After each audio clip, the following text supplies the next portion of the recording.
In this video, I'm going to be talking about how Newton's laws of physics helps me to better understand how mountain bike riding works. This is a common activity that I do with my friends and family. Newton's first law states that an object will stay in motion in a straight line unless it is acted upon by an external force. This video shows an example of Newton's first law. The rider is moving in a straight line forward until he gets to the turn.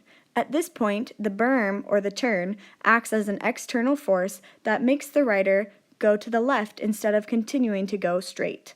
Another example of this would be by using the brakes. This also acts as an external force to stop the rider from moving forward. Newton's second law states that force equals mass times acceleration. In these videos, we will see that the force that the riders use is their mass times their acceleration. In order for them to complete these jumps, they must have a certain amount of acceleration to fully clear the jump. Depending on the mass of the rider, they will need to use more or less acceleration in order to clear the jump. If they have too much acceleration, they will overclear it, and not enough acceleration means that they won't clear it. Newton's third law states that for every action, there is an equal and opposite reaction.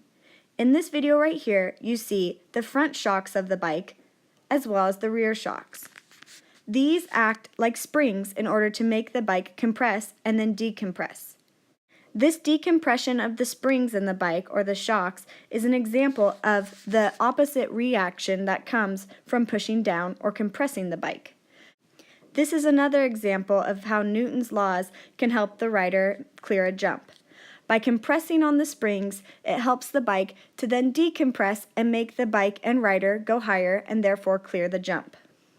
By understanding the laws of physics, I now know how science and mountain bike riding interact with each other. Newton's 3 laws help me to better understand how I can maneuver through turns and jumps while mountain bike riding. By knowing this, I am able to get better at this skill and continue to grow in my knowledge of it.